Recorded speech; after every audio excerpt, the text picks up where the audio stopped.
Please be seated.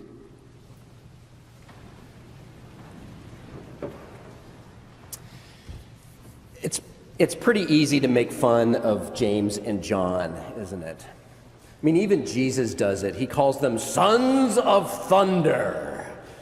Sounds like a pro wrestling act. It's especially easy to make fun of them today and to make them out to be dude bro caricatures who are wheeling and dealing and using their power and privilege to get the best seats. But I actually have more sympathy for them. I mean, they are still asking for the wrong thing, but I'm not convinced that they're doing it because they're Bill and Ted or the Winklevoss twins. And the reason I say that is because a whole section has been left out of the lectionary between the part of Mark that we heard last week and the bit that we heard today. And it's a section that sets the context for this whole conversation. So here's what it says. Now they were on the road going up to Jerusalem, and Jesus was going ahead of them, and they were amazed, and those following him were afraid. And taking the 12 aside again, he began to speak to them about the things that were going to happen to him. The human one will be handed over to the high priests and scholars, and they'll condemn him to death and hand him over to the other nations. And they'll taunt him and spit on him and flog him and kill him, but after 3 days he'll be on his feet again. Right? We know this story, but just let it sink in for a moment. Because this is the third time that the disciples have heard it. And now it's about to happen. Because they're like 2 miles from Jerusalem. They are living on the precipice of this event. And I can imagine the dreadful anticipation of it that must have infected everyone. I can imagine it because we're living on a precipice too, aren't we? So the bluster of James and John feels familiar because a similar fear and amazement is convulsing our world. I mean, I sense a palpable electric crackle of fear the closer we get to the precipice of this historic election. I sense a gloomy, heavy portent of fear as we watch in horror as more and more countries are swept up into the maelstrom of war. I feel saturated by grief and fear as we bear the devastation of increasingly violent storms brought on by climate change. And in the midst of all of that, it would be nice to have some assurances, wouldn't it? Some kind of guarantee, or at least a cup of cold courage that would make us believe for a moment that yes, we can do this. It just might be okay. They were amazed, and those following were afraid. Following Jesus means living on the edge. Because the way of love is both an amazing and a fearful prospect, because it always leads through the cross. And Jesus is forever encouraging us to let go of everything that holds us back, take up our cross, drink the cup that he drinks, be baptized with him, become like him.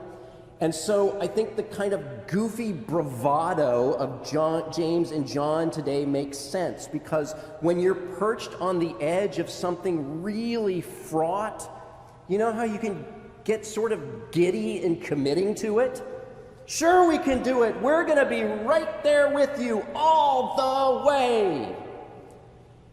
But underneath that, there's a plea for some assurance.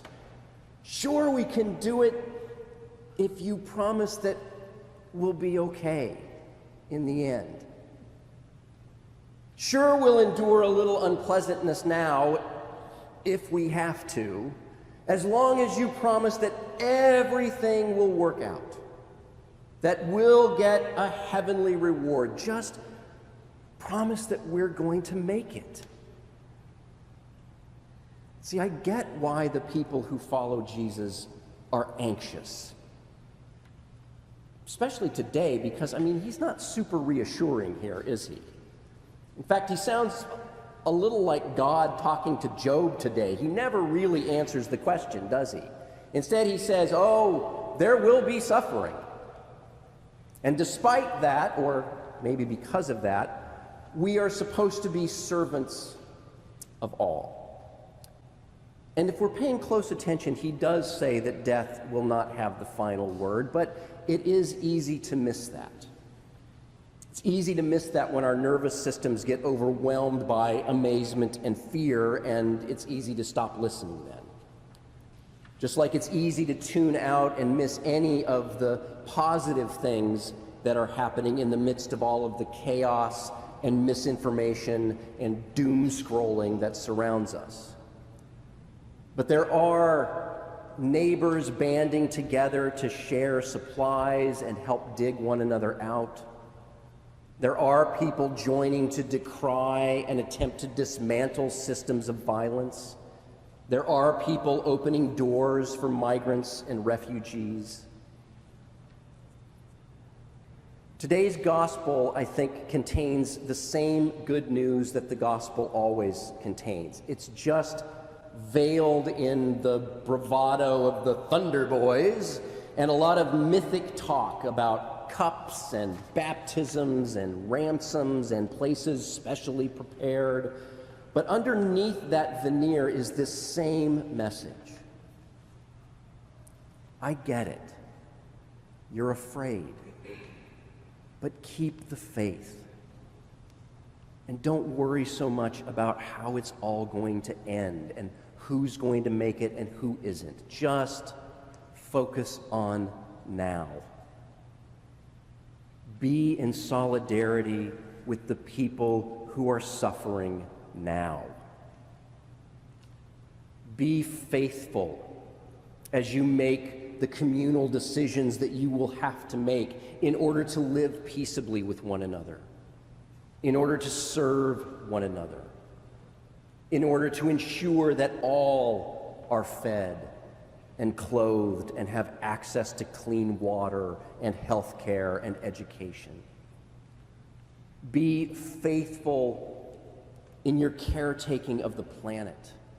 Learn from nature and from those who have always lived closest to the land, and be humble enough to make the communal decisions about cultivating the land that benefits all.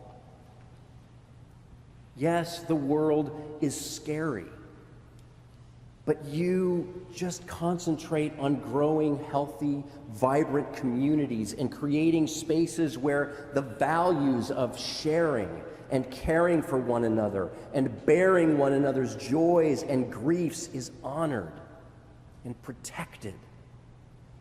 Be faithful in forming those communities where these values are taught and learned, and not taught by stern taskmasters, but by joy-filled people who have suffered, who have been broken, who have been baptized with hurt and disappointment, who have tasted the bitter cup of shame, and nevertheless affirm that in spite of everything, we are all still beloved children of God. Yes, there are plenty of tyrants out there, but you just keep trying to see all of humanity, those who are most like you, and especially those who are least like you. See them as both redeeming and redeemable. Have faith and keep learning that none of us are perfect, but that we can grow in perfection, and that even the darkest and muddiest mirrors can still reflect the light of the Most High.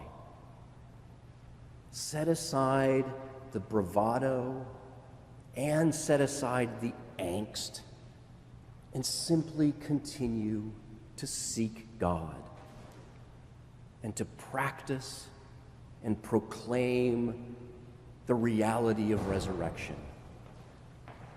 Be faithful. Just do the work that you are given to do and focus on the things that you can actually control. Live fully on that edge and leave the ending up to God. Amen.